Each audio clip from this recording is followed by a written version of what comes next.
السلام عليكم ورحمة الله وبركاته. بسم الله والحمد لله والصلاة والسلام على أشرف المرسلين وعلى آله وصحبه أجمعين برضا الله أما بعد.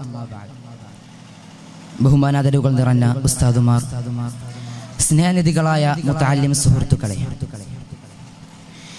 കലാവസന്തം പൂക്കുന്ന ഫെലീസിയയുടെ ഈ വേദിയിൽ മനുഷ്യാവകാശങ്ങളുടെ വർത്തമാനകാല പ്രസക്തി എന്ന വിഷയാസ്പദിയായാണോ ഞാൻ നിങ്ങളുമായി സംവദിക്കാൻ ആഗ്രഹിക്കുന്നത്.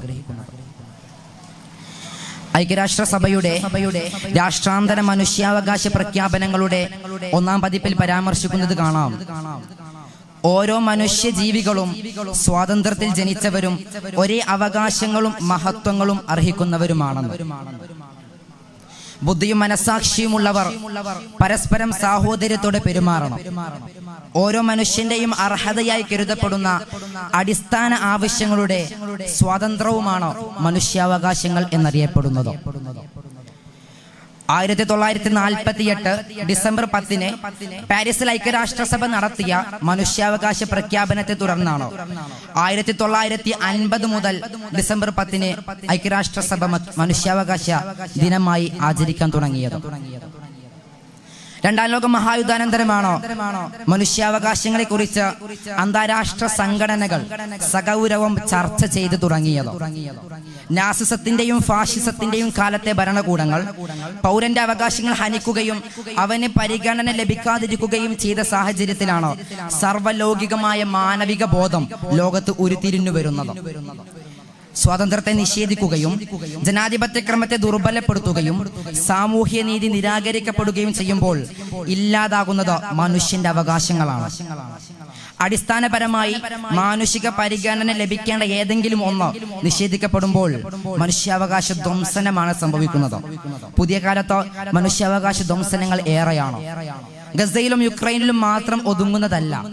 ലോകത്തിലെ വിവിധ മേഖലകൾ, പ്രത്യേകിച്ച് അഭയാർത്ഥി ക്യാമ്പുകളിലെ സ്ഥിതിവിശേഷങ്ങൾ എടുക്കുകയാണെങ്കിൽ ഇന്നിന്റെ സമൂഹം മനുഷ്യാവകാശങ്ങളെ എത്രത്തോളം തുച്ഛമായാണ് കാണുന്നത് എന്ന് നമുക്ക് മനസ്സിലാക്കാൻ സാധിക്കും. ഭൂമിയിലേക്ക് ജനിച്ചു വീഴുന്ന ഏതൊരു ജീവനും മൗലികമായ ചില അവകാശങ്ങളുണ്ട്. അതാരുടെയും ഔദാര്യമായി കണക്കാക്കാൻ സാധ്യമല്ല. ദൗർഭാഗ്യവശാൽ കയ്യുകൊള്ളവൻ കാര്യക്കാരൻ എന്ന ചൊല്ലോ ഇക്കാലത്ത് ഏറ്റവും കൂടുതൽ യാഥാർത്ഥ്യമായി മാറുന്നു എന്നതാണ് പരമമായ സത്യം. ഒരു ജീവൻ മറ്റൊരു ജീവന് ഭീഷണിയായി മാറുന്ന, ഒരു ജീവൻ മറ്റൊരു ജീവൻ അപഹരിക്കപ്പെടുന്ന സ്ഥിതിവിശേഷങ്ങൾ ഉണ്ടായാൽ അപകടകരമായ പ്രത്യാഘാതങ്ങളാണ് സംഭവിക്കുക.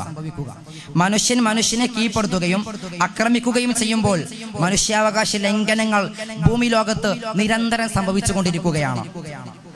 പശ്ചിമേഷ്യയുടെ നീലാകാശത്ത് ഉരുണ്ടുകൂടുന്ന കറുമേഘങ്ങൾ ഇന്നിന്റെ മനുഷ്യാവകാശ ലംഘനത്തിന്റെ ഒരു ഭാഗം മാത്രമാണ്. നവകാലത്തോ ഇത്തരം നിസ്സാര കാര്യങ്ങൾക്ക് വേണ്ടി കൂട്ടക്കുരുതി നടത്തുന്നവരും പരസ്പരം വിദ്വേഷം വെച്ച് പുലർത്തുന്നവരും ഇസ്ലാമിന്റെ സുന്ദരമായ കാഴ്ചപ്പാടുകളെ കുറിച്ച് അറിയേണ്ടതുണ്ട്. ഖാല റസൂലുള്ളാഹി സ്വല്ലല്ലാഹു അലൈഹി വസല്ലം അൽ മുസ്ലിമു മൻ സലിമൻ നാസു മിൻ ലിസാനി വയദി. അക്രമങ്ങളിൽ നിന്നും ആക്ഷേപങ്ങളിൽ നിന്നും ഒരു മുസ്ലിമിനിൽ നിന്നോ മറ്റു ജനങ്ങൾ രക്ഷപ്പെട്ടോ എങ്കിൽ അവനാണ് യഥാർത്ഥ മുസ്ലിം എന്ന് കൽപ്പിക്കുന്നതിലൂടെ പ്രവാചകർ സല്ലല്ലാഹു അലൈഹി വസല്ലം തങ്ങൾ ലോകത്തുള്ള നാനാജാതി ജനങ്ങളെയും സംരക്ഷിക്കുക കൂടി ചെയ്യുന്നുണ്ടോ? പരിശുദ്ധ ഇസ്ലാം മനുഷ്യാവകാശങ്ങളെ മനുഷ്യന്റെ ഉത്തരവാദിത്വമായി ബന്ധിപ്പിച്ചിട്ടുണ്ട്. മനുഷ്യാവകാശങ്ങൾക്ക് വേണ്ടി സംസാരിക്കുന്നത് മാത്രമാവരുതോ, ഉത്തരവാദിത്വങ്ങളുടെ നിർവഹണം കൂടിയാകണം ജീവിതം. അപ്പോൾ മാത്രമേ മറ്റുള്ളവരുടെ അവകാശങ്ങൾ കൂടി വകവെച്ചു കൊടുക്കാൻ നമുക്ക് സാധിക്കുകയുള്ളൂ. എന്തിനേറെ പറയണം, ദ പീപ്പിൾ ഓഫ് ഇന്ത്യ എന്ന നാമധേയത്തിൽ തുടങ്ങുന്ന ഭരണഘടനയുള്ള ലോകത്തിലെ ഏറ്റവും വലിയ ജനാധിപത്യ രാജ്യമെന്ന് ലോകം മുദ്ര കുത്തിയ ഇന്ത്യ തന്നെ മനുഷ്യാവകാശ ലംഘനങ്ങളുടെ കലവറയായി മാറിക്കൊണ്ടിരിക്കുകയാണ്. ദ പീപ്പിൾ ഓഫ് ഇന്ത്യ എന്ന ഭരണഘടനയിലെ ആദ്യ വാക്ക് ഇന്ന് ഇന്ത്യയിൽ എത്രമാത്രം എന്ന് നാം ചിന്തിക്കണം. ഞാൻ പറഞ്ഞു വെക്കുന്നത്, മനുഷ്യർ അവർക്ക് അർഹിക്കുന്ന ചില മൗലികമായ അവകാശങ്ങളും അർഹതകളുമുണ്ട്. അത് ഇന്നിന്റെ ഈ പുതിയ ലോകത്ത് പരസ്യമായി പച്ചയായി ലംഘിക്കപ്പെടുകയാണ്. ഇതിനെതിരെ നാം ശബ്ദമുയർത്തണം എന്ന് മാത്രം ഓർമ്മപ്പെടുത്തി. വആഖിറു ദഅവാന അനിൽ ഹംദുലില്ലാഹി റബ്ബിൽ ആലമീൻ. അസ്സലാമു അലൈക്കും വറഹ്മത്തുള്ളാഹി.